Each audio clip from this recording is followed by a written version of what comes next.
কি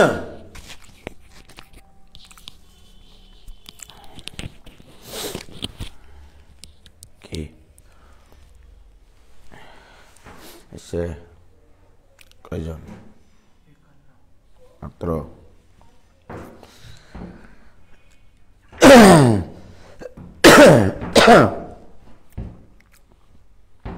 আচ্ছা, তোমরা একটা, আমি কমেন্ট বক্সে দেখলাম একটা প্রবলেম দিয়েছো, প্রবলেমটা আগে লেখো। ডাব্লু ওজনের একটি সমরূপ দ্বন্দ্ব এবি, বুঝতে বলো তো, ডাব্লু ওজনের একটি সমরূপ দ্বন্দ্ব, সমরূপ দ্বন্দ্ব এবি, তারপরে কি?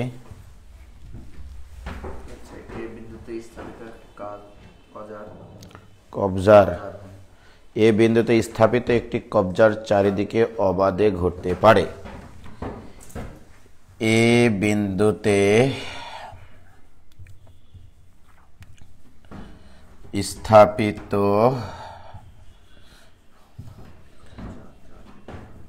একটি কবজার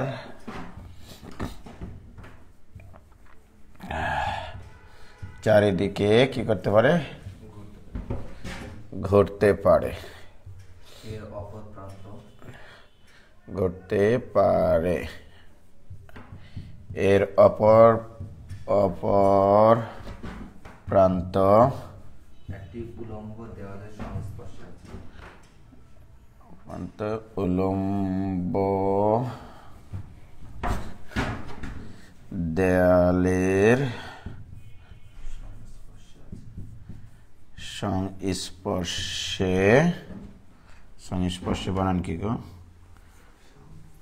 এইটা তাই না? সংস্পর্শ আছে, আছে। ভূমির সাথে দণ্ডটি আলফা কোণে আনত হলে, ভূমির সাথে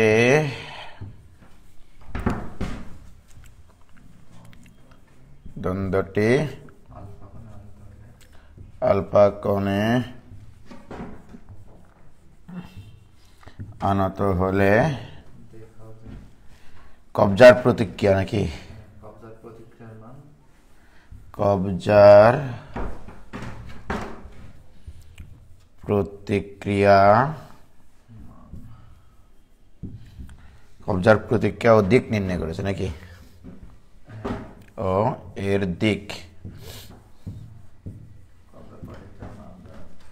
আর মান দেওয়া আছে ডাব্লিউ ইন্টু রুট ওভার এরকম, ঠিক আছে। প্রতিক্রিয়া বলটা হবে W into root over 1+1/4 cot square alpha, আর দিক ইকুয়াল টু হবে আলফা ইকুয়াল টু সম্ভবত tan ইনভার্স 2 tan আলফা নাকি? না, হ্যাঁ ঠিক আছে। দিক হবে থিটা ইকুয়াল টু, দিক theta equal to tan inverse 2 tan alpha. এরকম জিনিস তোমাকে দেখাতে হবে। এই অঙ্কটা নিয়ে তোমরা আমাকে কমেন্ট বক্সে কমেন্ট করেছো, ভাই এই অঙ্কটা তো করার নেই। মেলা অঙ্ক তো করার নেই, তোমাদেরকে তো করতে হবে অঙ্ক, তাই না? বেসিক জিনিস সব ঠিক পড়াইছি। ওই এক লামি এক ত্রিভুজের বিপরীত সূত্র ছাড়া আর কিছু আছে এখানে? তাহলে ডাব্লু ওজনের একটি সমরূপ দ্বন্দ্ব এবি, এ বিন্দুতে স্থাপিত একটি কবজার চারিদিকে ঘুরতে পারে। Very good. এর অপর প্রান্ত উলম্ব দেয়ালের সংস্পর্শে আছে। Very good. ভূমির সাথে দ্বন্দ্বটি আলফা কোণে আনত হলে কবজার প্রতিক্রিয়া এবং এর দিক নির্ণয় করো। ওকে, তো দেখো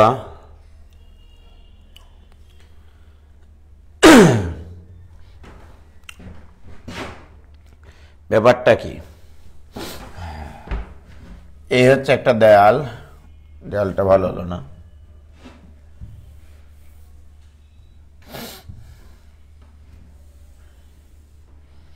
দেয়াল, এটা হচ্ছে মেঝে, এখানে একটা কবজা আছে, ওকে। এই কবজা থেকে একটা দ্বন্দ্ব এভাবে ঘুরতে পারে চারিদিকে, ওকে। তার মধ্যে মোটামুটি মনে করো একটা কবজা এইভাবে রাখা আছে ঠেস দিয়ে, এই দেয়ালের এখানে সংস্পর্শে আছে, ওকে। আর এটা এরই চারিদিকে ঘুরতে পারে, ঠিক আছে। এখন এটা এ বি তক্তা, এ বি তক্তা না দ্বন্দ্ব আর কি। এটা অনুভূমিকের সাথে আলফা কোণ উৎপন্ন করে, এটা বলে দেওয়া ছিল। এটা যেহেতু সুষম দ্বন্দ্ব, এই দ্বন্দ্বের একটা ওজন আছে, ওজনটা ভারকেন্দ্র থেকে, ঠিক আছে। সুষম দ্বন্দ্বের ভারকেন্দ্র হয় মধ্যবিন্দুতে, ভারকেন্দ্র থেকে খাড়া নিচের দিকে ক্রিয়াশীল হয়, এর ওজন ছিল ডাব্লু, ওকে। তাহলে তুমি একটা জিনিস চিন্তা করো যে এই যে ব্যাপারটা হচ্ছে এইরকম, তোমাদেরকে এখান থেকে যদি ক্লিয়ার করি, এই যে দেখো, আমি যখন এই জিনিসটা এখানে ঠেস দিয়ে রাখবো, আল্লাহ রে বোর্ডটা নষ্ট হচ্ছে না, এখানে যখন এভাবে ঠেস দিয়ে রাখবো তখন এর একটা ওজন খাড়া নিচের দিকে ক্রিয়া করবে, আর এটা এইভাবে ঘুরতে পারে আসলে, ঠিক আছে। তো এভাবে যদি আমি রাখি তাহলে এর একটা ওজন খাড়া নিচের দিকে ক্রিয়া করবে। তাহলে এই ওজনটা যখন এই দিকে নিচের দিকে ক্রিয়াশীল, তখন এর এই মাথাটা দেয়ালের উপরে একটা চাপ প্রয়োগ করে। দেয়ালও একটা প্রতিশোধ বল নেই, দেয়াল প্রতিশোধ বল নেই এর উপরে লম্ব বরাবর, এই বরাবর লম্ব বরাবর, এটা হচ্ছে প্রতিশোধ বল বা প্রতিক্রিয়া বল। কি ক্লিয়ার? এটা কি বল? প্রতিক্রিয়া বল, দেয়ালের প্রতিক্রিয়া। এটা হচ্ছে দেয়ালের প্রতিক্রিয়া বল, এই দিকে কাজ করবে দেয়ালের প্রতিক্রিয়া বল, রাইট। তাহলে ব্যাপারটা কি দাঁড়াইলো? ব্যাপারটা দাঁড়াইলো, এটা ফোন দেওয়ার সময় হলো মানুষের। হ্যালো, আসসালামু আলাইকুম। ওয়ালাইকুম সালাম। আমি ক্লাসে আছি, পরে ফোন দিতে হবে 11টার পরে। তাহলে কি দাঁড়ালো বিষয়টা?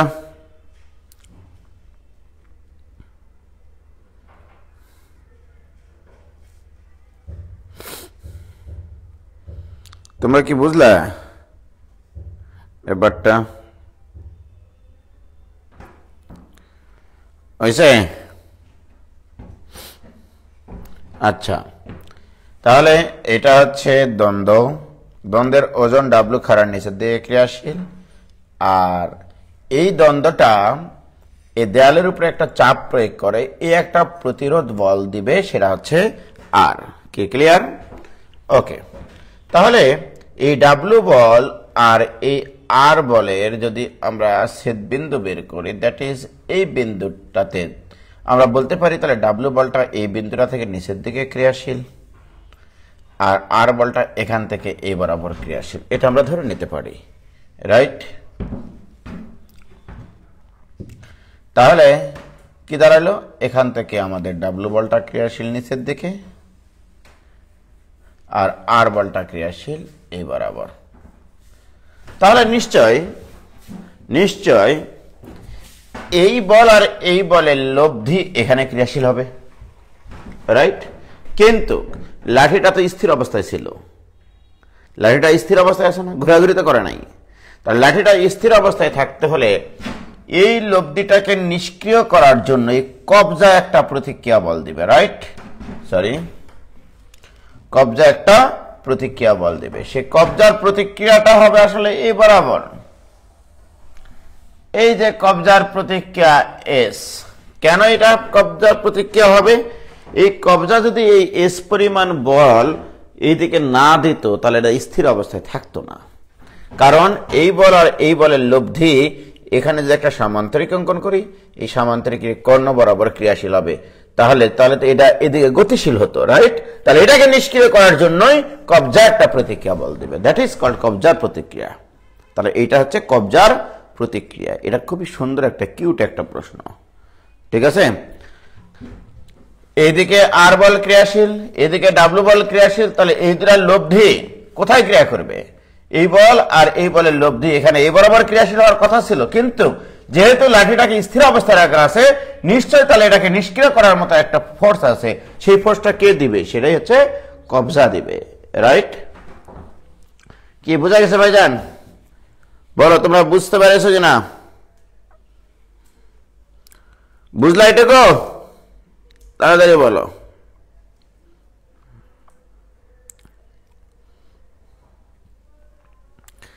এটুকু কি ক্লিয়ার?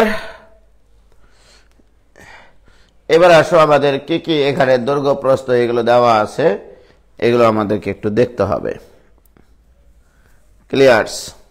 ওকে,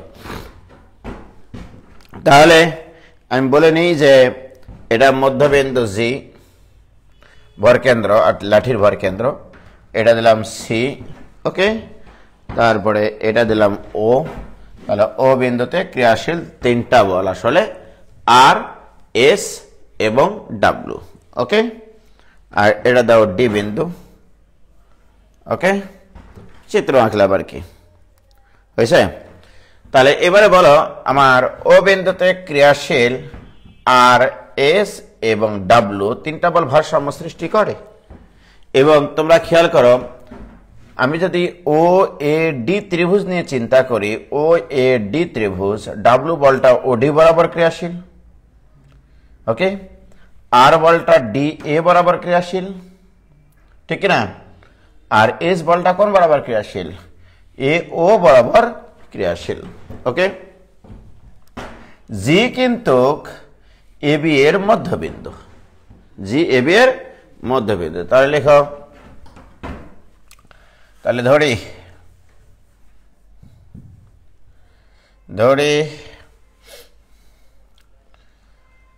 বি বিন্দুতে দেয়ালের প্রতিক্রিয়া, বি বিন্দুতে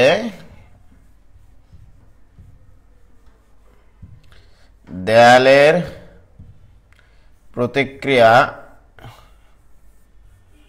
দেয়ালের প্রতিক্রিয়া আর, দেয়ালের প্রতিক্রিয়া আর। ওকে, তারপরে এ বিন্দুতে কবজার প্রতিক্রিয়া এস, এ বিন্দুতে এগুলো বলে দেবা, হ্যাঁ? এ বিন্দুতে কবজার প্রতিক্রিয়া, কবজার প্রতিক্রিয়া কত ধরেছি? এস। তাহলে বি বিন্দুতে দেয়ালের প্রতিক্রিয়া আর, এ বিন্দুতে কবজার প্রতিক্রিয়া এস, এবং দ্বন্দ্বের ওজন ডাব্লু। হ্যাঁ, বল তিনটির ক্রিয়াবিন্দু, বল তিনটির ক্রিয়াবিন্দু কোথায়? ও। ওকে, বল তিনটির ক্রিয়াবিন্দু ও হয়েছে।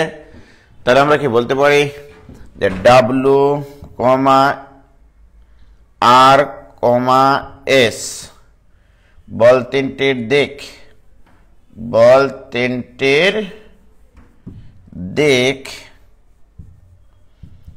যথাক্রমে, দেখো ও ডি, তাই না? দেখো ও ডি, তারপরে আর বলটা আছে ডি এ, তারপরে আছে এ ও বরাবর, তাই না? ডাব্লু আর এবং এস বল তিনটির দিক যথাক্রমে ও ডি ডি এ ও। অতএব বল ত্রিভুজের বিপরীত সূত্র অনুসারে পাই, অতএব বল ত্রিভুজের বিপরীত সূত্রানুসারে পাই, বিপরীত সূত্রানুসারে কি পাই? বল ত্রিভুজের বিপরীত সূত্র কি ছিল? যে বল যে বাহু বরাবর ক্রিয়াশীল কোন একটা ত্রিভুজের, সেই বাহুর সমানুপাতিক হয়। রাইট? তাহলে আমরা এস ডিভাইডেড বাই লিখবো আগে। তাহলে বলো এস ডিভাইডেড বাই কত হবে? S divided by A O, এটা ইকুয়াল টু আর ডিভাইডেড বাই আমার তো এস বের করতে বলেছে, আর না লিখলে হতো। আর ডিভাইডেড বাই এই ত্রিভুজের কোন বাহু বরাবর আছে বলো? ও ডি এ ত্রিভুজ, ও ডি এ ত্রিভুজের কোন বাহু বরাবর আর আছে? ডি এ বরাবর। ওকে, এটা equal to W divided by কোন বাহু বরাবর আছে? ও ডি বরাবর। কি ক্লিয়ার? বল ত্রিভুজের বিপরীত সূত্রে ইউজ করেছি, কিচ্ছু করিনি। ওকে, আমার দরকার এস, তাহলে অতএব S equal to W into O A divided by A O divided by O D. অতএব এস ইকুয়াল টু, তাহলে S equal to W into A O divided by O D. কি ক্লিয়ার? এখন ওইটুকু নিয়ে তোমাকে লীলা খেলা করতে হবে। এখন তুমি হিসাব নিকাশ করতে পারলে পারবা, নইলে অঙ্ক হবে না, কথা তো এটাই। তাহলে লিখো, হয়েছে? এটুকু বুঝতে কারো সমস্যা হয়েছে? দেখো তো ক্লিয়ার কিনা? ক্লিয়ার হয়েছে?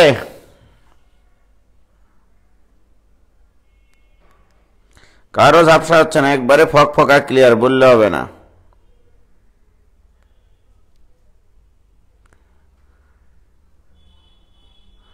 হয়েছে?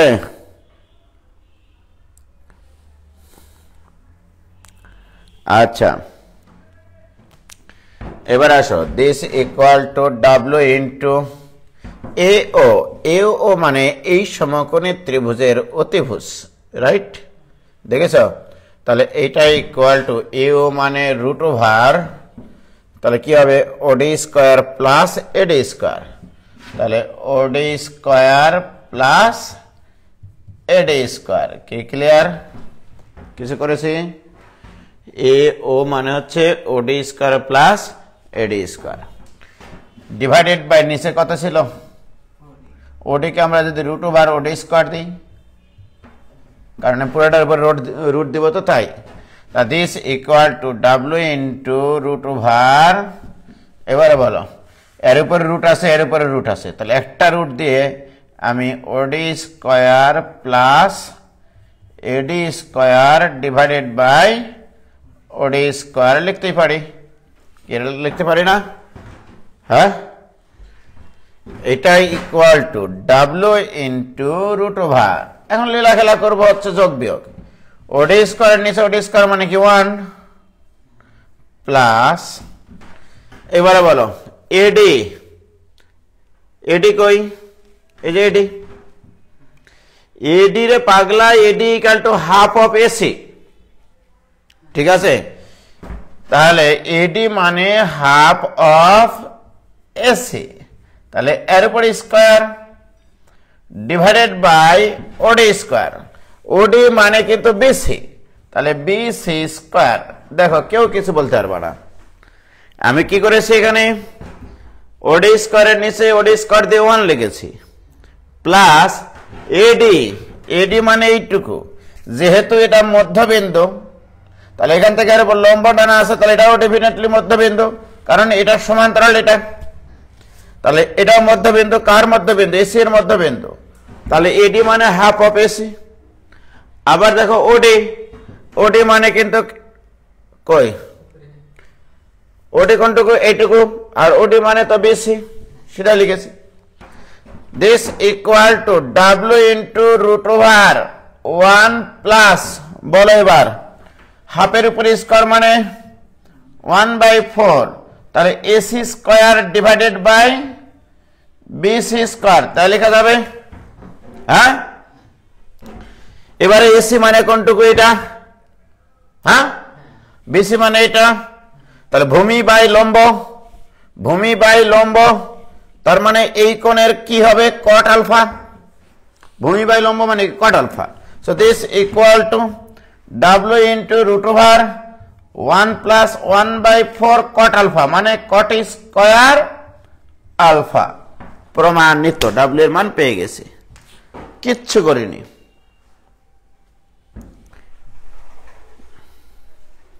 বলো এটা কি জটিল ম্যাথ? কেউ বলতে পারবা যে এটা জটিল?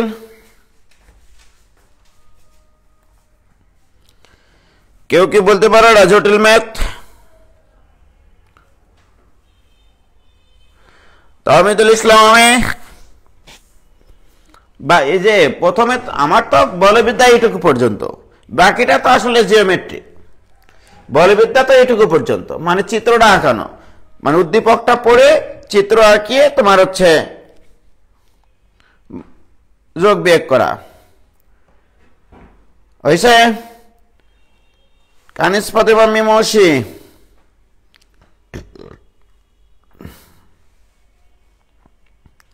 চিত্র আঁকাটাই মুখ্য বিষয়। হ্যাঁ, এতই সোজা যে এই ম্যাথ দিলে ফেল করে আসতে হবে। প্রতীক প্রামাণিক, ওকে। আর এই অঙ্কটাই তো পরীক্ষা দিব। চিত্র বুঝলে জটিল না, পানির মতো সোজা। আপনি করালেই সহজ, না হলেই জটিল। ঠিক আছে, এবারে আসো ট্যান থিটার মান থিটা। এখন তোমাকে বলেছে যে এই প্রতিক্রিয়া বলের দিক নির্ণয় করো। মনে করলাম এই প্রতিক্রিয়া বলটা এই বিসি এর সাথে অনুভূমিক অর্থাৎ মেঝের সাথে থিটা কোণ উৎপন্ন করে প্রতিক্রিয়া বলটা, রাইট? তাহলে ট্যান থিটা ইকুয়াল টু লম্ব বাই ভূমি করো অঙ্ক, তাহলে তো অঙ্ক হয়ে যায়। ট্যান থিটা ইকুয়াল টু লম্ব বাই ভূমি। তাহলে আমি ধরে নিলাম যে প্রতিক্রিয়া, আমরা ধরে নেই যে প্রতিক্রিয়া, এটা একটা আলাদা অংশ। হ্যাঁ, ধরি প্রতিক্রিয়া এস বিসি এর সাথে থিটা কোণ উৎপন্ন করে, থিটা কোণ উৎপন্ন করে। অতএব ট্যান থিটা ইকুয়াল টু লম্ব, লম্ব কত ছিল ওডি, ডিভাইডেড বাই লম্ব বাই ভূমি মানে এডি। আর ওডি মানে কি? ওডি মানে কিন্তু বিসি। এই যে দেখো চিত্রটা দেখো, লম্ব ডিভাইডেড বাই ভূমি আর ওডি মানে বিসি। তাহলে বসাও, ওডি মানে বিসি বসাও। তাহলে BC divided by AD. What is AD? AD মানে আবার হাফ অফ এসি। ওকে, তাহলে বা tan theta equal to 2 into BC divided by AC, তাই না? বিসি মানে কি? আবার ওই বড় ত্রিভুজের লম্ব। এই যে দেখো, বিসি মানে বড় ত্রিভুজের লম্ব আর এসি মানে ভূমি। লম্ব বাই ভূমি মানে কি হবে এখানে বলো? Tan alpha. তাহলে টেন আলফা লিখে ফেলো। তাহলে tan theta equal to 2 into tan alpha. অতএব theta equal to tan inverse 2 tan alpha. এই তো অঙ্ক শেষ। কি ক্লিয়ার?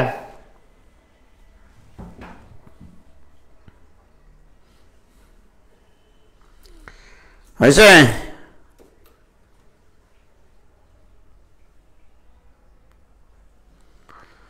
জটিল না, যৌগিক।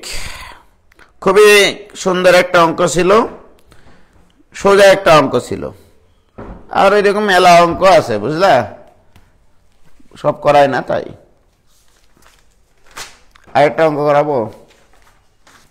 মেলা অঙ্ক করানো হয়ে গেল যে চ্যাপ্টারে তোমাদের।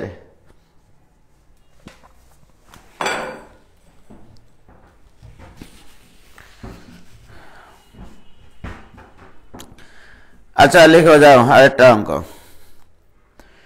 ভূমির সাথে আলফা কোণে হেলানো একটি সমতলের উপর একটি বস্তুকে তল এবং ভূমির সমান্তরালে পি এবং কিউ বল প্রয়োগ করে স্থির অবস্থায় রাখা হয়েছে। তলের নতি অর্ধেক করলে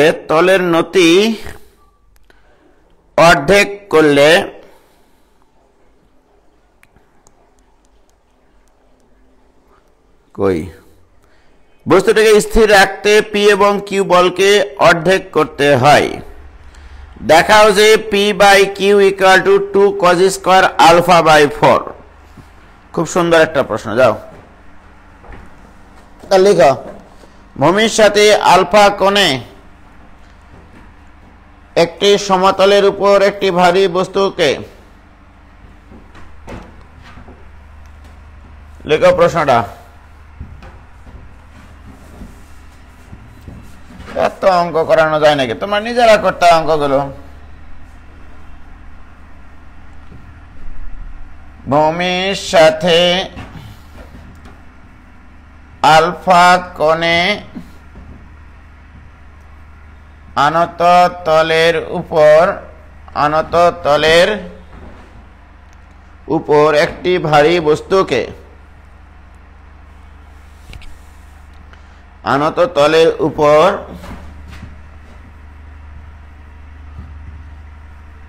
একটি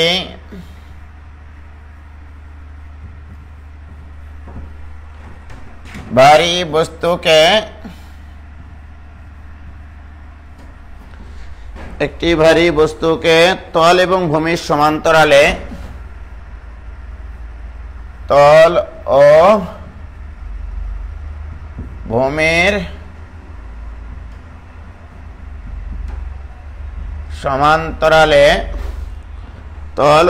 সমান্তরালে যথাক্রমে পি ও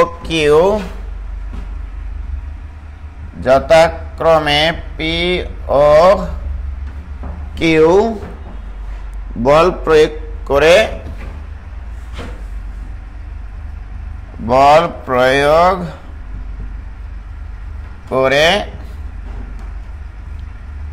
স্থির রাখা হয়।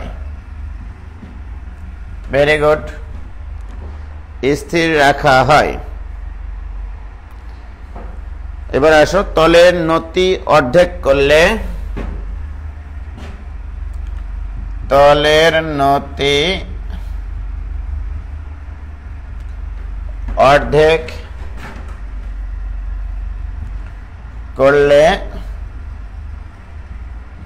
বস্তুটিকে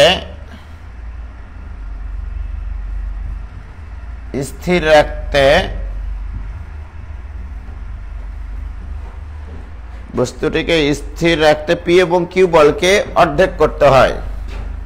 পি ও কিউ বলকে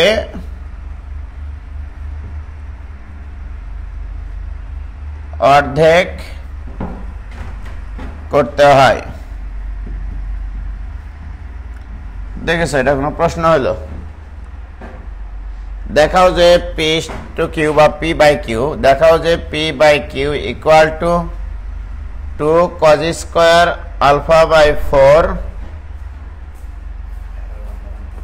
হ্যাঁ, সেটাই তো করতেছি মনে হচ্ছে। দেখি বের করো।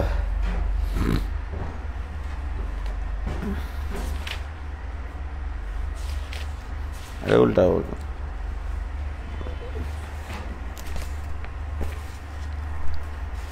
তুমি মরুভূমি আমার, ওটা তো করতেছি রে ভাই, যে এটা করে দিলাম, এটা করে দিলাম, ঠিক আছে। তারপরে যে ডি নম্বর সেদিন করে দিয়েছি। এই কেতাব স্যারের 11 ই নম্বর অঙ্ক তো করে দিলাম রে পাগলেরা। বি নম্বরটা করে দিলাম, তাই না?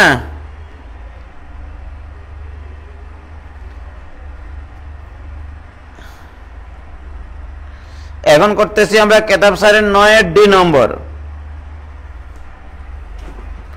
ওকে, অঙ্কটা লেখা হয়েছে সবার। ভূমির সাথে আলফা কোণে আনত তলের উপর একটি ভারী বস্তুকে তল এবং ভূমির সমান্তরালে যথাক্রমে পি এবং কিউ বল দ্বয় প্রয়োগ করে স্থির রাখা হয়। তলের নতি অর্ধেক করলে বস্তুটিকে স্থির রাখতে পি এবং কিউ বলের অর্ধেক করতে হয়। P by Q equal to এটা দেখাতে হবে, অথবা P is to Q equal to 2 cos square alpha by 4:1 দেখাতে হবে। তো অঙ্কটা পড়ে তো তোমাকে আগে ভাষা বুঝতে হবে, ভাষা বুঝে তো আগে ভালোবাসা অর্জন করতে হবে। যেমন দেখো, আমি তো ভাষা একবার পড়ে বুঝে নিয়েছি।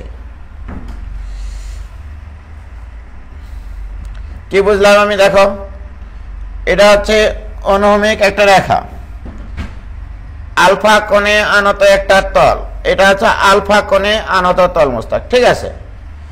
এই তলের উপরে একটা ভারী বস্তু রাখা আছে, ভারী বস্তুটার ওজন দেওয়া নাই, ধরে নিলাম এটা ডাব্লু ওজনের একটা বস্তু। এইটাকে স্থির রাখতে তলের দৈর্ঘ্য বরাবর একটা বল প্রয়োগ করা আছে, ভূমির সমান্তরালে একটা বল প্রয়োগ করা আছে। তো প্রশ্নে কি বলা আছে বলো, তলের দৈর্ঘ্য বরাবর কি বল, তলের সমান্তরাল বরাবর পি বল আর ভূমির সমান্তরালে কিউ বল। তাহলে এইটা ডেফিনেটলি তোমার পি বল, এটা হচ্ছে কিউ বল, তোমাকে বুঝতে হবে তো, ঠিক আছে। ভাষা না বুঝলে তো অঙ্ক পারবে না। এখন এখানে রাখলে তো হবে না, তোমার ভিতর থেকে একটা ফিলিংস আসতে হবে। এই বস্তুটাকে ধরে যখন রাখছিল, এই তলের উপরে তো এটা একটা চাপ প্রয়োগ করে, এই তল একটা প্রতিক্রিয়া বল দিবে, তলের প্রতিক্রিয়া তলের উপর লম্ব বরাবর, তাহলে এই বরাবর এটা হচ্ছে তলের প্রতিক্রিয়া, রাইট? কথা তো এটা, এটা হচ্ছে প্রথম অবস্থায়, রাইট? যখন আলফা কোণে আনত হয়েছিল, এটা আলফা কোণে আনত একটা তলের উপরে ডাব্লু ওজনের একটা বস্তুকে স্থির রাখতে তলের সমান্তরালে পি বল, ভূমির সমান্তরালে কিউ বলের সাহায্যে স্থির রাখা আছে। আর এখানে আলটিমেটলি ভাবে একটা প্রতিক্রিয়া বল তৈরি হয়েছে, এটা 90 ডিগ্রি, রাইট? আর এটা কত? এটা আলফা, এটা যদি আলফা ডেফিনেটলি এটাও আলফা। এখন বলা আছে দ্বিতীয় ক্ষেত্র। দ্বিতীয় ক্ষেত্র কি বলা আছে? দ্বিতীয় ক্ষেত্র যেটা বলেছে সেটা তোমাকে বুঝতে হবে। এই আনতিটা, এই কোণটা যদি অর্ধেক করা হয় তাহলে আনতিটা হবে এরকম, অর্ধেক করা হলো, অর্থাৎ এই কোণটা যখন আলফা বাই 2 করা হলো, তখন এই ডাব্লিউ ওজনের যে বস্তুটা ছিল এটাকে স্থির রাখার জন্য এবারে পি আর কিউ বল দুটাকে কি করা হয়েছে জানো? অর্ধেক করা হয়েছে। অর্থাৎ এখানে কাজ করেছে পি বাই 2, এখানে কাজ করেছে কিউ বাই 2। আর এখানে প্রতিক্রিয়া বল কত তৈরি হয়েছে জানি না, এই প্রতিক্রিয়া তো এক হবে না, এটা 90 ডিগ্রি, এটা মনে করো আর প্রাইম ধরলাম, তাতে তো আমার কোনো সমস্যা নাই। তাহলে প্রথম ক্ষেত্র এইটা, দ্বিতীয় ক্ষেত্র এইটা, সলিড হিসাব, ঠিক না? আরে ভাই আমি এখানে তামা করে দেবো এই অঙ্ক, দুইটা মাত্র অংশ যেখানে ডাব্লিউ এর কোনো কাজ নাই, আর এর কোনো কাজ নাই। প্রমাণে দেখো তো ডাব্লিউ আর আর এর কোনো কাজ আছে? প্রমাণে কি কি আছে? পি কিউ আর আলফা, তাই না? আর এই তিনটা জিনিসই কিন্তু তোমার উদ্দীপকে উল্লেখ করা ছিল। ভারী বস্তুটার ওজন কত সে দেওয়া ছিল না, এটা তো আমাদের ধরে নেওয়া মান। তাহলে আমরা একটা কাজ করি, তাহলে এখানে আমরা প্রথম ক্ষেত্র লেখো। প্রথম ক্ষেত্র যখন তলের আনতি আলফা, যখন তলের আনতি আলফা, ওকে, তখন আমরা একটা কাজ করব। দেখো পি বরাবর উপাংশ নিব, পি বরাবর বলগুলোর উপাংশ নিয়ে পাই। তাহলে পি বরাবর বলগুলোর উপাংশ নিব কিভাবে তোমরা বলো? তাহলে এদেরকে আটকে রাখে এরা, তাই না? এদেরকে আটকে রাখে এরা, তার মানে কি ডাব্লু বলের উপাংশ পি বরাবর হবে এই সবকটা বলের উপাংশের সমষ্টি সমান। এদেরকে আটকে রাখে কে কে? পি কিউ, এই প্রতিক্রিয়া বল তৈরি হয় সেটা, এই সবাই মিলে রেখে আটকে রাখে, তাই না? তাহলে ভেরি গুড, তাহলে লেখো। তাহলে কি হয় বলো? পি কস 0, পি বরাবর উপাংশ নিয়ে পাই P cos 0 plus Q cos alpha plus R cos 90 degree equal to W cos কত হবে? 90 plus alpha, W cos 90 plus alpha, তাই না? ও না, এগুলোর উপাংশ তো এই বরাবর, এটা তো পি এর দিকের সাথে কত কোণ উৎপন্ন করে? এই কোণটা কত? 90 মাইনাস আলফা, ডাব্লু কস ওই দিকের সাথে আর কি, নইলে তো বড় হয়ে যেত। ডাব্লু কস 90 মাইনাস আলফা, ওকে। যদি আমি 90 প্লাস আলফা দিতাম তাহলে কি হতো জানো? এই যে 90 প্লাস আলফা দিলে বাম পাশে লিখতে হতো, ঠিক আছে? মানে ইকুয়াল টু 0 হতো স্থির অবস্থার জন্য, যে কোনো দিক বরাবর উপাংশ নিয়ে পাই। ওকে, বলগুলো লম্বাংশ ইকুয়াল টু 0 হবে যদি স্থির অবস্থায় থাকে। তাহলে আমি এই বিন্দুতে, আচ্ছা যদি তোমরা কনফিউশন হয় তাহলে আমি ওই বরাবরই নিই। এখানে আমরা কত ছিল এখানে, ডাব্লিউ কস আর কস 90 ডিগ্রি। ওকে, আমরা পি এর দিকের সাথে কোণ নিচ্ছি, ঠিক আছে। তাহলে পি বরাবর যদি উপাংশ নিই, যেহেতু স্থির অবস্থায় থাকবে, প্রত্যেকটা বলে লম্বাংশের সমষ্টি 0। তাহলে পি এর সাথে পি এর কোণ 0, পি এর সাথে কিউ এর কোণ আলফা, ঠিক না। আবার পি এর সাথে আর এর কোণ মাইনাস আলফা হতো, বাট -90 ডিগ্রি হতো। cos -90 ডিগ্রি মানে প্লাস cos 90 ডিগ্রি। ওকে, আবার পি এর দিকের সাথে ডাব্লিউ বলের উপাংশ কি হবে, তাহলে plus W cos 90 plus alpha, this will be 0, যেহেতু স্থির অবস্থায় থাকে, যেহেতু স্থির অবস্থায় থাকে। তাহলে ভেরি গুড। তাহলে বাহ, এখানে বলো, এখানে cos 0 ডিগ্রি মান 1, P plus Q cos alpha, এটার মান 0, আর এটা হবে তোমার মাইনাস ডাব্লিউ সাইন আলফা, এটা ইকুয়াল টু 0। কেন এটা হলো বলো তো, cos 90 থাকলে cosটা সাইনে পরিণত হয়ে যায়, সেকেন্ড কোয়াড্রেন্টে cos নেগেটিভ, তাহলে ওটা ওই পাশে পার করে দাও। তাহলে অতএব ডাব্লিউ সাইন আলফা এটা equal to P plus Q cos alpha. এটা হচ্ছে ইকুয়েশন নাম্বার দাও 1, সোজা হিসাব হয়েছে। এরপরে কি কাহিনী ঘটেছে বলো, যখন এই কোণটা আলফা বাই 2 করা হয়েছে, এই কোণটা যখন আলফা বাই 2 করা হয়েছে, তখন পি এর জায়গায় পি বাই 2 করা হয়েছে, কিউ এর জায়গায় কিউ বাই 2 করা হয়েছে, আলফার জায়গায় আলফা বাই 2 করা হয়েছে। বাদ বাই কোনো কিছু চেঞ্জ করা আছে, তাহলে লিখে ফেলো দ্বিতীয় ক্ষেত্র, একবারে লিখলেই হবে।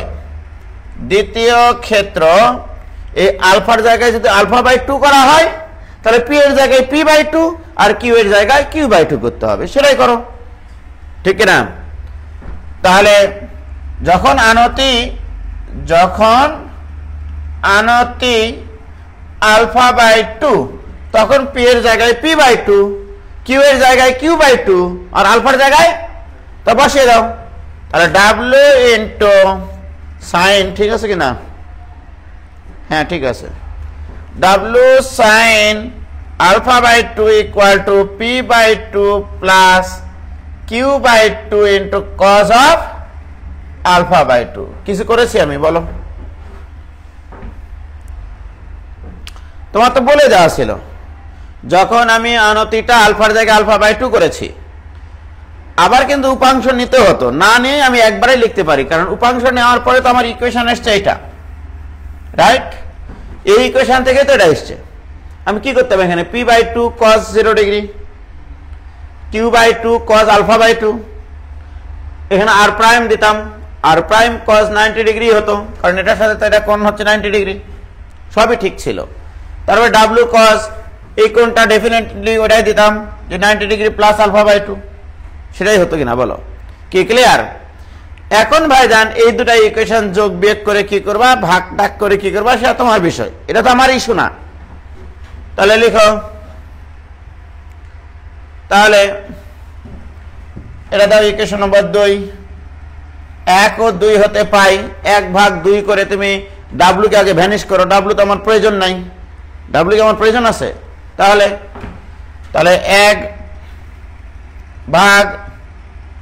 1/2 হতে পাই, ভাগ করো, এটাকে এটা দ্বারা ভাগ করলে sine alpha divided by sine alpha by 2, এটা equal to P plus Q cos alpha divided by P by 2 plus Q by 2 into cos of alpha by 2। এখান থেকে তুমি ত্রিকোণমিতি ঠিক মতো পারো কিনা সেটা তো তোমার বিষয়। এখন ক্যালকুলেশন করো, ক্যালকুলেশন করে তোমরা পি বাই কিউ এর মান বের করে দাও, আমাকে আমি করে দেব না, বের করে দাও। এখন আর কেউ পারবে না পি আর কিউ এর মান বের করা, আমার তো বলবিদ্যা শেখানো শেষ, তাই না?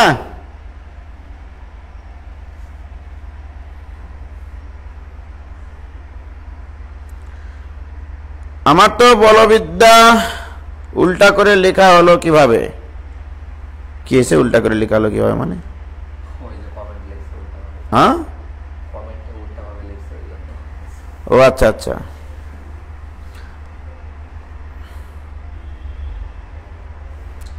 এবার পি বাই কিউ বের করে দাও দেখি তোমরা। এখন তো কেউ পারবা না।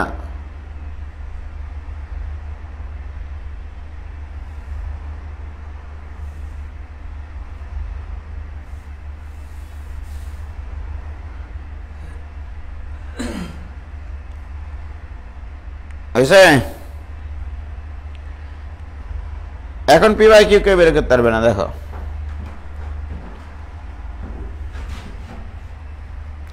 তাও আমার থেকে করে নেবে। ওই যে 12,000 টাকা দিয়েছে, আর কি করবা বলো? সাইন আলফা মানে 2 sine alpha by 2 cos alpha by 2 divided by sine alpha by 2, this equal to p plus q cos alpha divided by p by 2 plus q by 2 cos of alpha by 2 আমি করে দিচ্ছি। কি করব, কারণ টাকা লেছি। sin alpha by 2 sin alpha by 2 কাটা যায়, তাহলে থাকে এখানে 2 cos of alpha by 2 equal to p plus q cos alpha divided by p by 2 plus q by 2 cos of alpha by 2। ঠিক আছে?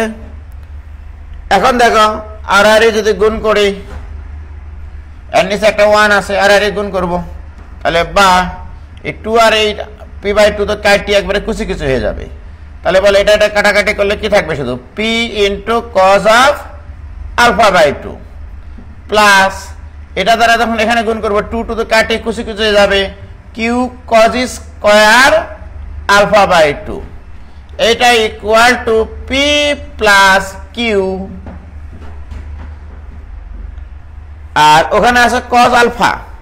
এই যে দেখো এখানে q cos আলফা, তাহলে ওখানে আসবে তোমার cos আলফার সূত্র আছে আবার 2 cos square alpha by 2 minus 1, তাহলে এখানে আছে 2 cos square alpha by 2 minus 1। কাহিনী তো এটা, ঠিক না? মান বসিয়ে দিয়েছি, কিচ্ছু করিনি। তাহলে বা p cos alpha by 2 plus q cos square alpha by 2 equal to p plus 2q cos square alpha by 2 minus q লেখা যায়? কিছু করেছি বলো? কিচ্ছু করেনি। তাহলে বা q দ্বারা গুণ করেছি, দুইটা q cos square alpha by 2 থেকে একটা q cos square alpha by 2 বিয়োগ করো, তাই না?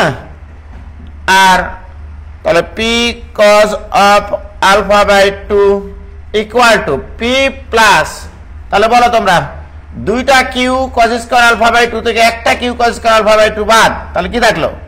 q cos square alpha by 2 minus q। হয়েছে? কথা আছে আরো?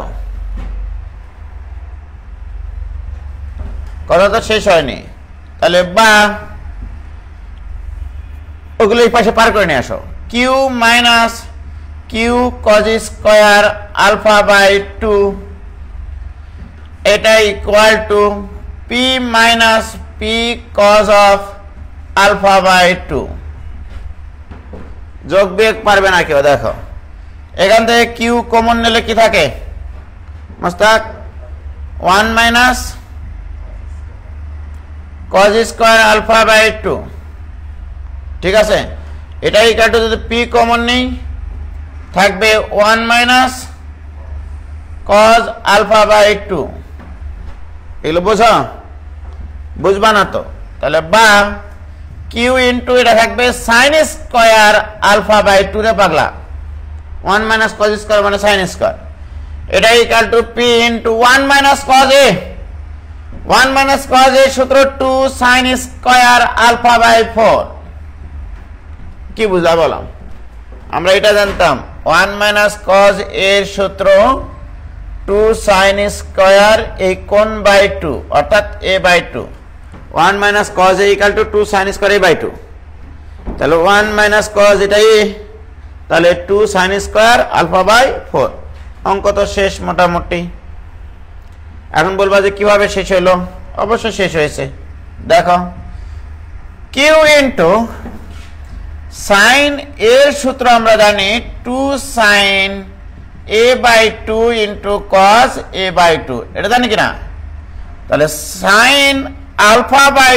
2 এটা ইকুয়াল টু আমি লিখতে পারবো 2 sine alpha by 4 into cos of alpha by 4 লিখতে পারি কিনা তারপর আবার কি আছে তাহলে এখানে হবে 4 sine square alpha by 4 cos square alpha by 4 equal to p into 2 sine square alpha by 4 আরে ভাই এইটা আর এটা কোথায় কাটি কুচি কুচি হয়ে যাবে কই এখান থেকে 2 সাইন স্কয়ার আলফা বাই 4 কাটি যাবে তাহলে থাকবে এখানে q into 2 cos square alpha by 4 equal to p দুই পাশ থেকে 2 সাইন স্কয়ার আলফা বাই 4 কাটি গেল অতএব p by q equal to 2 cos square alpha by 4 কি প্রমাণ করতে বলেছিলাম এটাই তো নাকি দেখো যোগ বিয়োগ পারে না হিসাব নিকাশ পারে না ত্রিকোণমিতি পারে না এই জন্য এরা চিল্লাচিল্লি করবে এই যে দেখো প্রমাণ কি করতে বলেছিলাম কই রে এই দেখো p by q 2 cos square alpha by 4 কি প্রমাণিত হয়েছে ভাঙ্গে ভাঙ্গে করে দিয়েছি লাইন বাই লাইন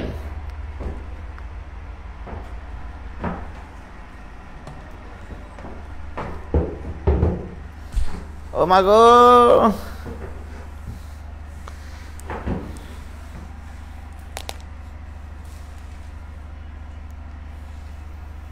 হয়েছে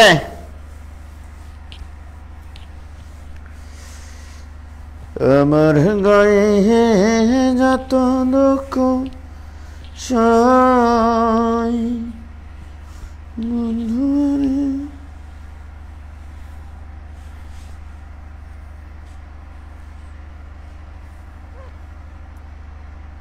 কি হয়েছে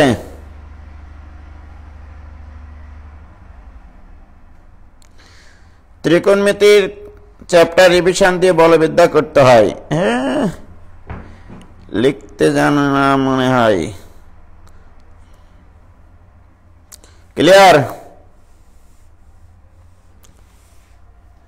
একদম মধুর মতো সহজ পানির মতো হলে আমি করে ফেলতাম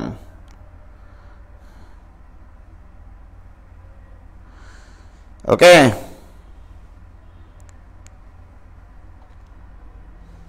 কঠিন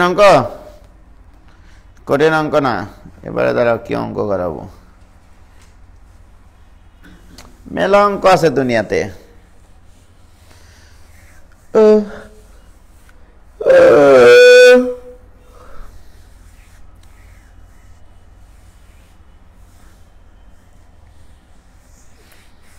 ভালোবাসি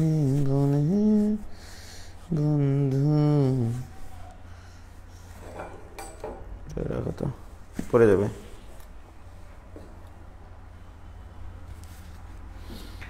কে যে দুটি আংটা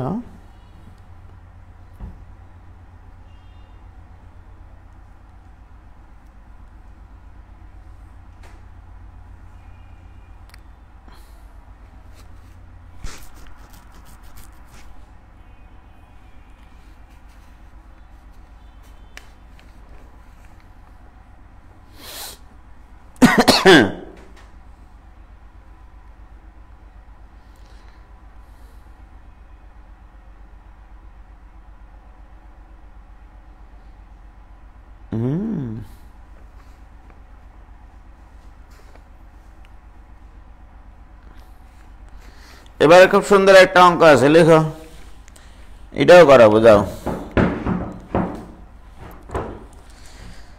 লেখো পি এবং কিউ ওজনের দুইটি আংটি পি গ্রেটার দেন কিউ বলা আছে P greater than Q okay P greater than Q. P ও কিউ ওজনের দুটি আংটি একটি খাড়া মসৃণ বৃত্তাকার তারের উপর দিয়ে ওজনহীন একটি সুতার দুই প্রান্তে বাঁধা আছে। ওকে, সুতার টান অবস্থায় এর দৈর্ঘ্য কেন্দ্রে 2 ফাই কোণ উৎপন্ন করে। অনুভূমিকের সাথে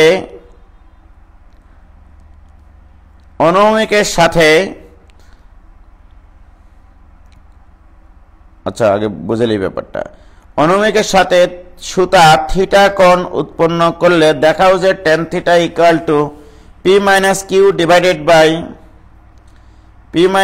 divided by p plus Q into tan phi.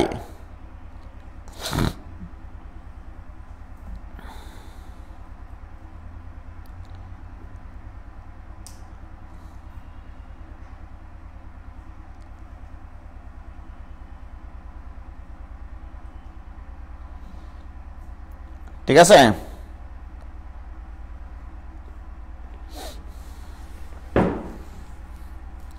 P এবং কিউ ওজনের প্রশ্নটা লিখো তো মোস্তাক। পি এবং কিউ ওজনের দুটি আংটি।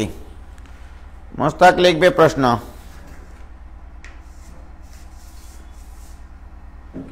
উপরে তোলো।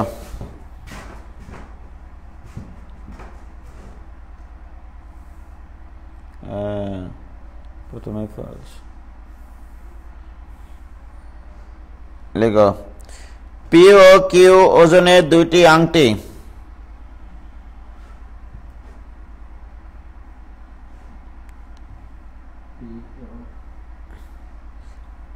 কিউ ওজনের দুটি আংটি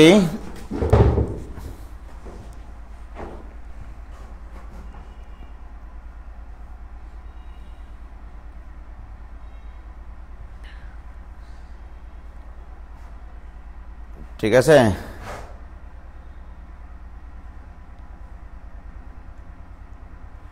পি এবং কিউ ওজনের দুটি আংটি একটি মসৃণ বৃত্তাকার তারের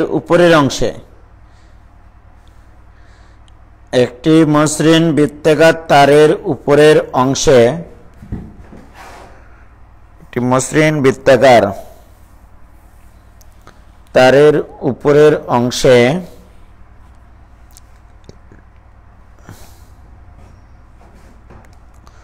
ওজনহীন একটি সুতার দুই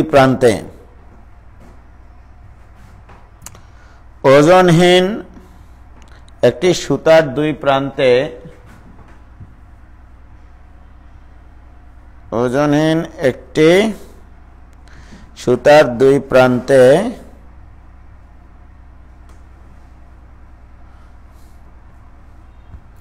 বাধা আছে।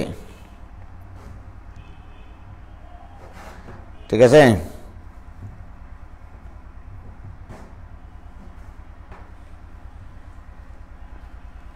লিখেছ? সুতার টান অবস্থায়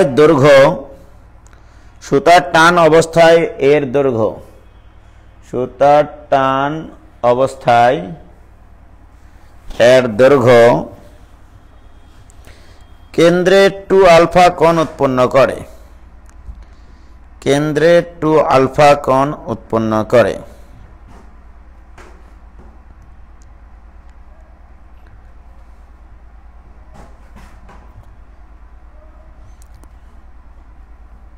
কেন্দ্রে 2 ফাই কোণ, সরি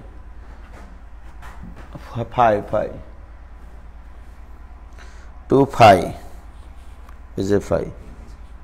সবাই কি করে ছোটটা নাও, ছোটটা নাও, এটা ফাই হবে। ওকে দাও, 2 ফাই কোণ উৎপন্ন করে। ঠিক আছে, অনুভূমিকের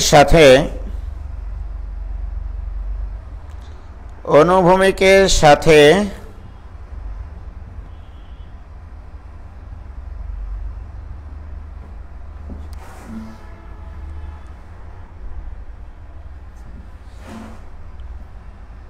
অনুভূমিকের সাথে সুতা থিটা কোণ উৎপন্ন করলে সুতা থিটা কোণ উৎপন্ন করলে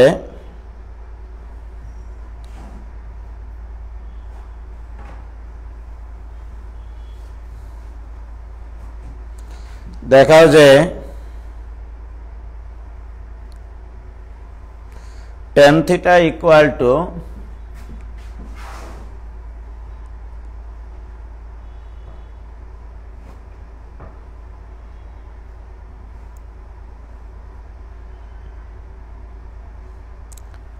tan theta equal to p minus q divided by p plus q, p minus q divided by p plus q into tan phi. p লেখা design tan phi, tan phi হয়েছে? ওকে,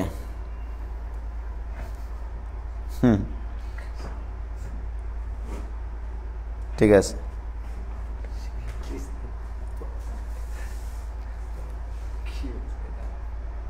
হ্যাঁ,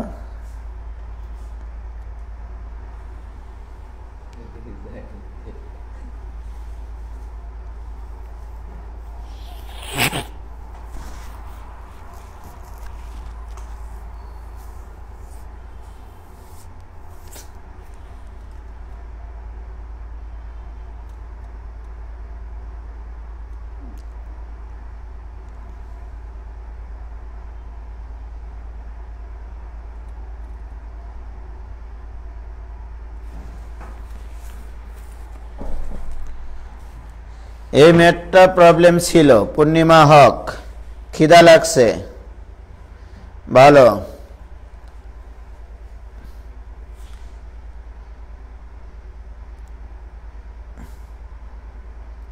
থিটার টানটা উল্টা হয়েছে। আচ্ছা হইলো, তাহলে ব্যাপারটা শোনো এবার। এখানে একটা ছোট্ট মিসিং হচ্ছে, এখানে পি গ্রেটার দেন কিউ এটা বলে দেওয়া আছে, পি গ্রেটার দেন কিউ। ওকে, তাহলে প্রশ্নটা হচ্ছে এরকম যে পি এবং কিউ ওজনের দুটি আংটি একটি খাড়া মসৃণ, এখানে খাড়া মসৃণ,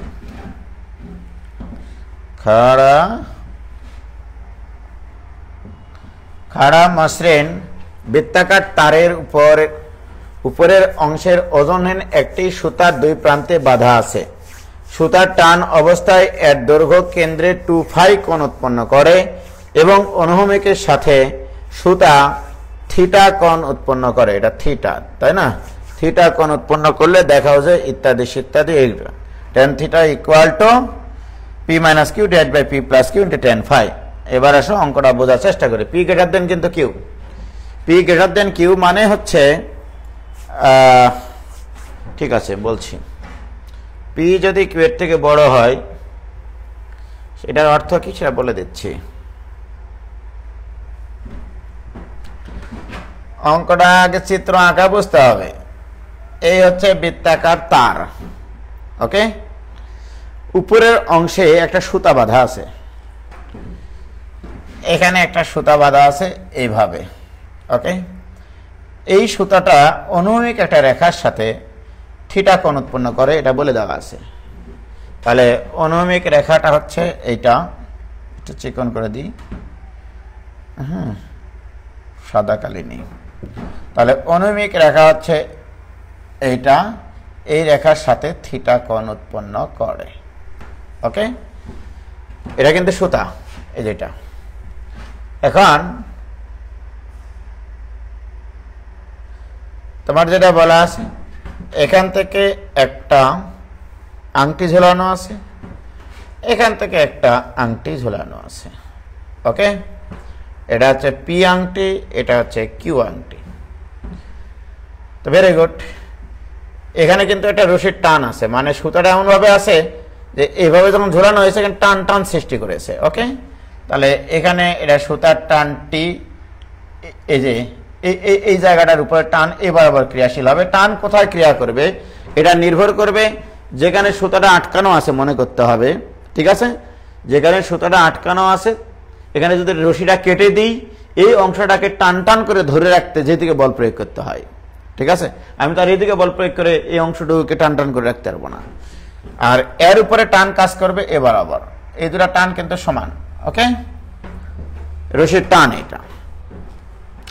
এখন আমার প্রশ্ন, এটা কিন্তু তোমার হচ্ছে সুতা, এই সুতাটা কেন্দ্রে আবার 2 ফাই কোণ উৎপন্ন করে, তাহলে কেন্দ্র এটা, তাহলে এটা যোগ করে দিলাম, এটা যোগ করে দিলাম, তাহলে এই কেন্দ্রে 2 ফাই কোণ উৎপন্ন করে। এটা প্রশ্নে বলে দেওয়া আছে, আমি বলি নাই কিন্তু।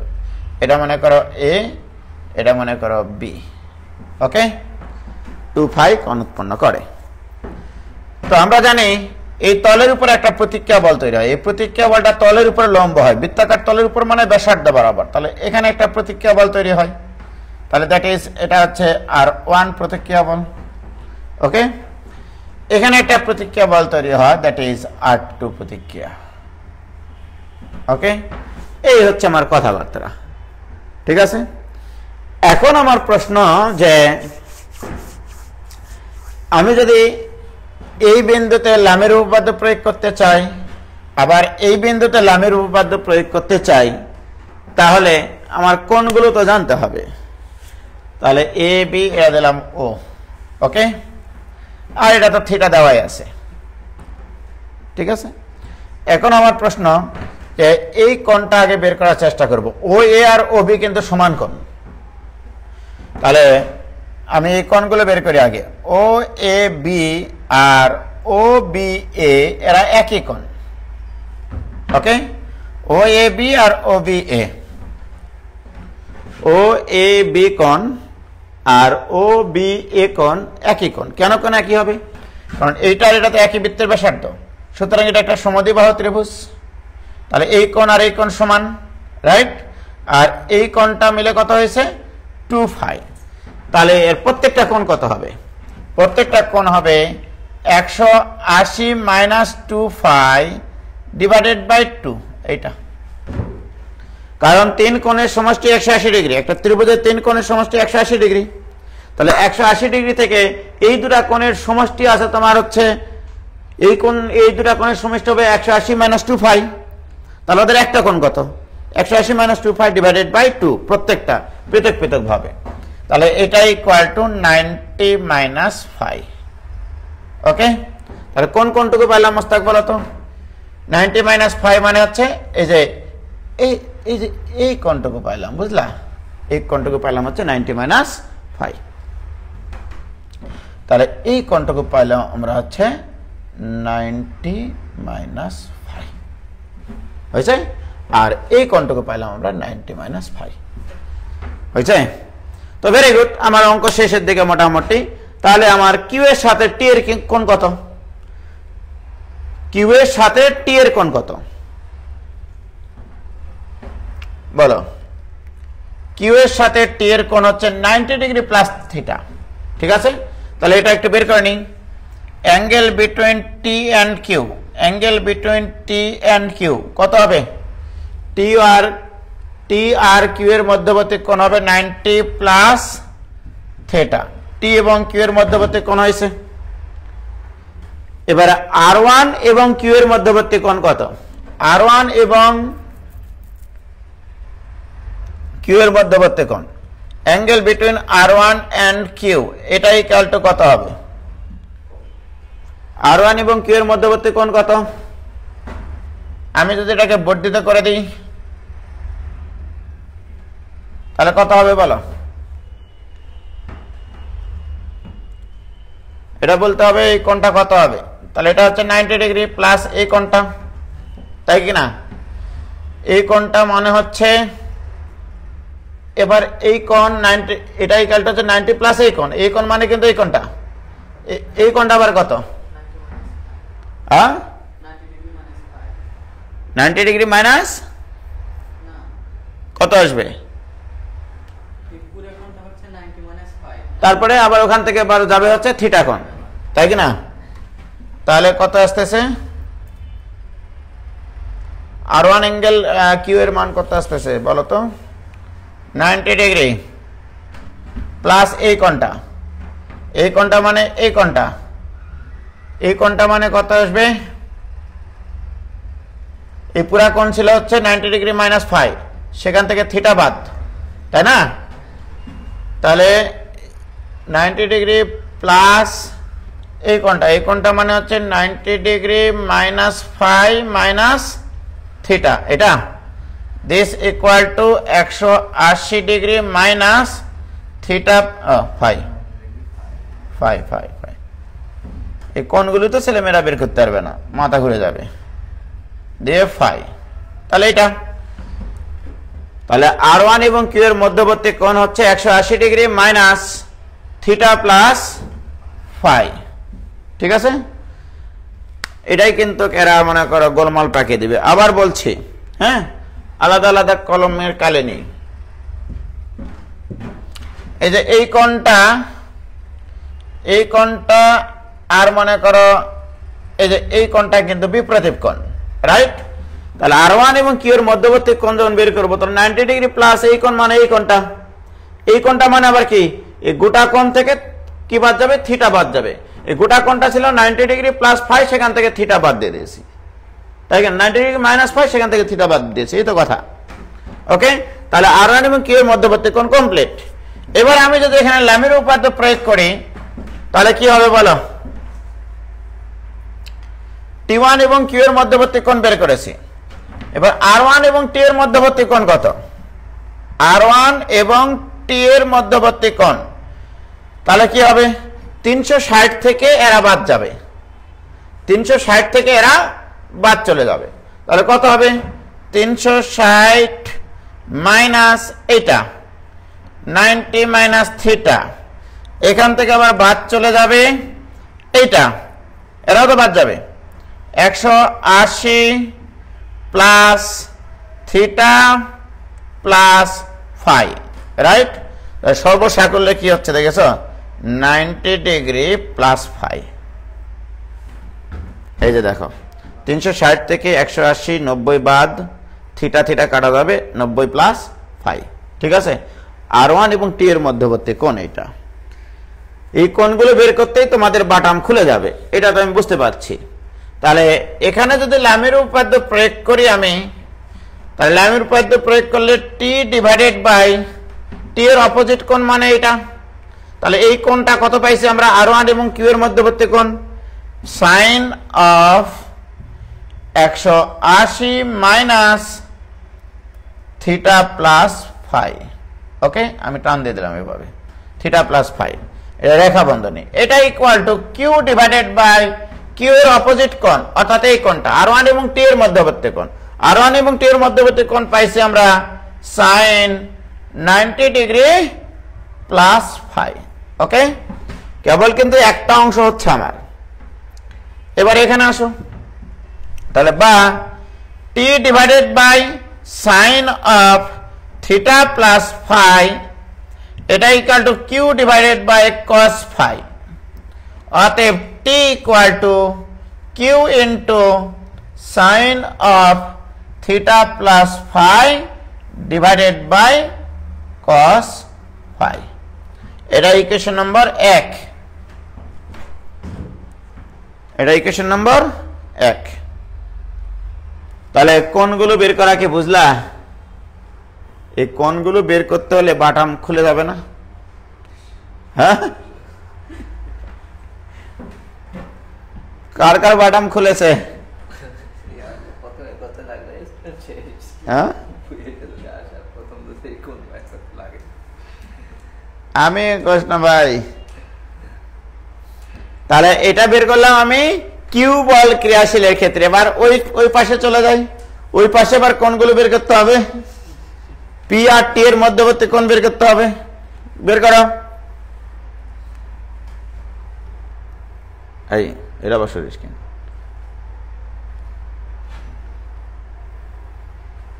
বের করো এবার। আচ্ছা, আমি যেটা যেটা লাগবে সেটা সেটা করি। আমার টি ডিভাইডেড বাই R2 আর পি এর মধ্যবর্তী অ্যাঙ্গেল লাগবে, ঠিক আছে? তাহলে আমার R2 আর হচ্ছে পি এর মধ্যবর্তী কোণ বের করো, আর একটা পি ডিভাইডেড বাই টি আর R2 এর মধ্যবর্তী কোণ বের করো। R2 টু অ্যাঙ্গেল টি, এটার মধ্যবর্তী কোণ বের করো, তাহলেই হবে। এটুকু কিন্তু আমাদের বের করা আছে, এটুকু কিন্তু 90 ডিগ্রি মাইনাস ফাই, এটুকু হচ্ছে 90 ডিগ্রি মাইনাস ফাই। তাহলে R2 এবং P এর মধ্যবর্তী কোণ বের করো, আর R2 আর T এর মধ্যবর্তী কোণ বের করো।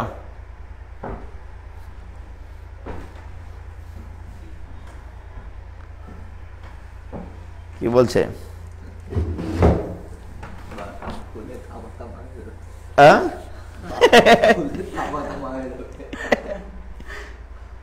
বের করো।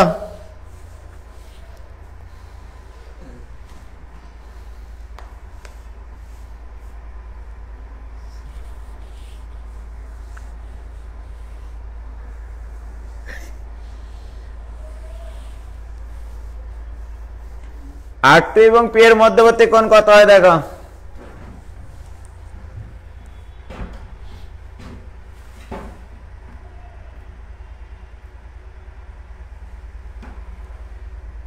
এই কোণটা কত হচ্ছে?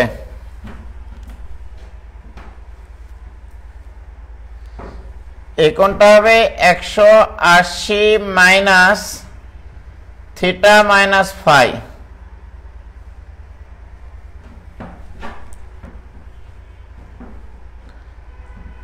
আর আগেরটার মতোই এই অ্যাঙ্গেলটা হবে তোমার 90 degree plus phi, 90 degree plus phi.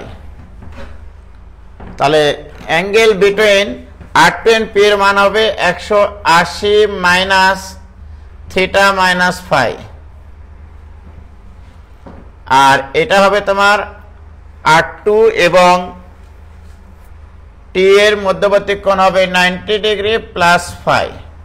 তাহলে আগের মতোই মান বসাও, P ডিভাইডেড বাই P এর অপোজিট কোণের সাইন,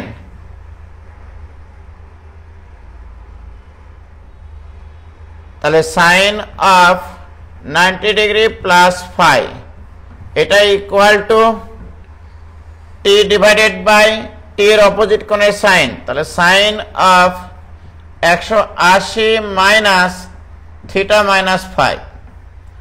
তাহলে এখান থেকে আসবে P divided by cos phi, এটা equal to T divided by sine of theta minus phi. অতএব T equal to P into sine of theta minus phi divided by cos phi. তাহলে দুটাই কিন্তু T, দুই পাশে আমি T পাইছি। P এর জন্য যেটা পাইছি, P বল বিবেচনা করে T এর মান পাইছি, Q বল বিবেচনা করে T এর মান পাইছি। এখন বলো তো অবস্থা, এটাও T এটাও T, এই দুটো পাশ সমান হবে কিনা? তাহলে আমি যদি সমান বলি তাহলে এইটার এটা কাটি যাবে, রাইট? তাহলে কি থাকলো? তাহলে P sine of theta minus phi equal to sine of theta plus phi. এখনো তো অঙ্ক শেষ হয়নি, ও কিউ আছে এখানে, একটা কিউ আছে না? তাহলে P বাই কিউ এটা equal to sine of theta plus phi divided by sine of theta minus phi. Okay, এবার বিয়োজন যোজন করো, বিয়োজন যোজন। অতএব P minus Q divided by P plus Q equal to sine of theta plus phi minus sine of theta minus phi divided by sine of theta plus phi plus sine of theta minus phi. তাহলে বলো এটা কিসের সূত্র? Sine of A plus B minus sine of A minus B, sine of A plus B minus sine of A minus B, 2 cos A sin B, 2 cos theta sin phi divided by 2 sin theta cos phi। কি clear? আমাকে কি প্রমাণ করতে হবে? সর্বসাকল্যে 2 আর 2 ফু দিয়ে উঠে যায়, উপরে থাকে tan phi divided by tan theta okay, প্রমাণটা কি ছিল মোস্তাক দেখো তো? হ্যাঁ ঠিক আছে, প্রমাণ ছিল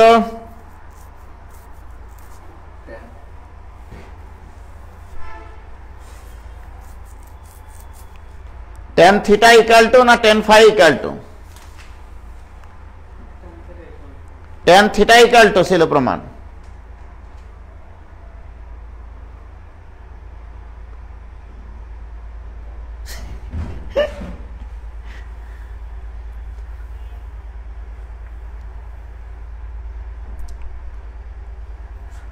ও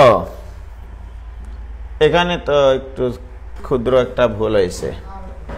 না না না, এখানে থিটা ফাই মাইনাস থিটা হবে, ফাই মাইনাস থিটা। এই বড় হ্যাং করছে দেখলা?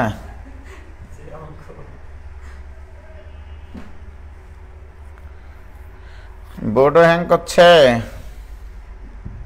এখানে হবে phi minus theta, phi minus theta, এখানে ফাই মাইনাস থিটা, ভুল হয়েছে আমার, ফাই মাইনাস থিটা, এখানে ফাই মাইনাস থিটা, এখানে ফাই মাইনাস থিটা, সরি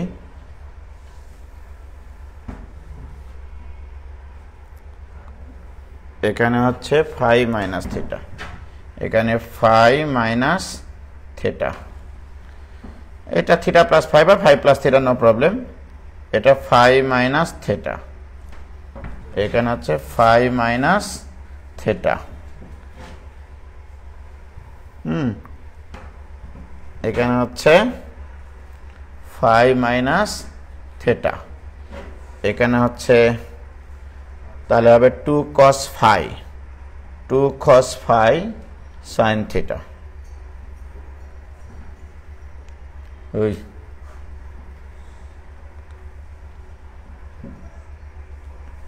কত লোড নেবে এটা, তাহলে এটা হচ্ছে তোমার হবে 2 cos phi sin theta, আর এখানে sin phi cos theta, তাহলে উপরেরটা হবে tan theta, নিচে হবে tan phi। অতএব tan theta ইকুয়াল টু আসবে p minus Q divided by p plus Q into tan phi। ছোট্ট একটা অঙ্ক, তাই না? আচ্ছা, আমি তোমাদেরকে একটা কাজ করাতে পারি এখন তোমাদের সুবিধার জন্য, সেটা হচ্ছে আমি চিত্রটাকে আঁকিয়ে কোণগুলো আবার তোমাদেরকে বের করানো দেখাতে পারি বড় করে, তাহলে সুবিধা হবে না মোস্তাক? দেখো তোমাদেরকে একটু কোণটা আমি নতুন করে বের করে দেখাই, তাহলে তোমাদের জন্য বুঝতে সুবিধা হবে। এই হচ্ছে এবিটা সুতা, এবি এটা হচ্ছে সুতা, ওকে। এখান থেকে কিউ বল নিচের দিকে ক্রিয়াশীল, এখান থেকে পি বল নিচের দিকে ক্রিয়াশীল, কেন্দ্রে এরা 2 phi কোণ উৎপন্ন করে, তাই না? কেন্দ্রে 2 phi কোণ উৎপন্ন করে, তাহলে এইটুকু হচ্ছে 2 phi কোণ, ওকে। আচ্ছা, এই সুতোটা অনুভূমিক রেখার সাথে কত কোণ উৎপন্ন করে? অনুভূমিক রেখার সাথে কোণ উৎপন্ন করে হচ্ছে থিটা, ওকে। তাহলে অনুভূমিক রেখা হচ্ছে এইটা, এই অনুভূমিক রেখার সাথে সে থিটা কোণ উৎপন্ন করে, ওকে। তাহলে এখানে একটা প্রতিক্রিয়া বল এ বরাবর ক্রিয়াশীল, আর এখানে একটা প্রতিক্রিয়া বল এ বরাবর ক্রিয়াশীল, রাইট? এটা কিন্তু এই যে ব্যাসার্ধ বরাবর। এখন আমাকে এই যে এই কোণটা, এটা তো ও কোণ, তাই না? আমরা অ্যাকচুয়ালি জানি কি, দেখো এই কোণ আর এই কোণ কিন্তু সমান, তাহলে ও এ বি কোণ প্লাস ও বি এ কোণ প্লাস এ ও বি কোণ, এরা কিন্তু 180 ডিগ্রি টোটালি। এ ও বি কোণ তো তোমার দেওয়াই আছে হচ্ছে 2 phi, তাহলে ও A B R O B A কোণ তো একই, দুটা সমান, তাহলে এই দুটো মিলে একটা লেখা যাবে, তাহলে 2 ইন্টু এ বি, এইটা ইকুয়াল টু হবে 180 মাইনাস 2 phi। তাহলে অতএব ও এ বি কোণ ইকুয়াল টু হবে 90 ডিগ্রি মাইনাস 5। এই যে এই জিনিসটাকে তোমার মাথায় রাখতে হবে, ও এ বি কোণ যা আমার এই কোণটাও তাই, তাহলে এই কোণটাও 90 ডিগ্রি মাইনাস 5 আর এই গোটা কোণটাও 90 ডিগ্রি মাইনাস 5। আমি আলাদা কলম দিয়ে যদি ইয়া করি, এই যে এই গোটা কোণটা হচ্ছে 90 ডিগ্রি মাইনাস 5, এটাও 90 ডিগ্রি মাইনাস 5, রাইট? তো এখন আমাকে তো আসলে এটা হচ্ছে R1 দিয়েছিলাম আর এদিকে হচ্ছে T দিয়েছিলাম, রাইট? আমি কিউ আর টি এর মধ্যবর্তী সম্পর্ক চাই, তাহলে এই কোণটা লাগবে, R1 এবং কিউ এর মধ্যবর্তী কোণ লাগবে আমার, রাইট? তো এখানে একবারে আমি করতে পারতাম R1 এবং কিউ এর মধ্যবর্তী কোণ মানে এই কোণটা মানে 180 ডিগ্রি মাইনাস এই কোণটা, তাহলে এই কোণটা আবার কত? আমার এই কোণটা কত? 90 মাইনাস এই কোণটা, ঠিক কিনা বলো? 90 মাইনাস, এখন এই যে ছোট কোণটুকু দেখতে পাচ্ছ, এই কোণটুকু আমার কত? এইটুকু হিসাব করতে পারবো না আমি? এই গোটা কোণটুকু আমার করা আছে 90 মাইনাস 5, তাই কিনা? এখান থেকে আবার থিটা বাদ, তাহলে মাইনাস থিটা, তাহলে এই ছোট কোণটুকু আমি পাইছি 90 ডিগ্রি মাইনাস থিটা, ঠিক কিনা বলো?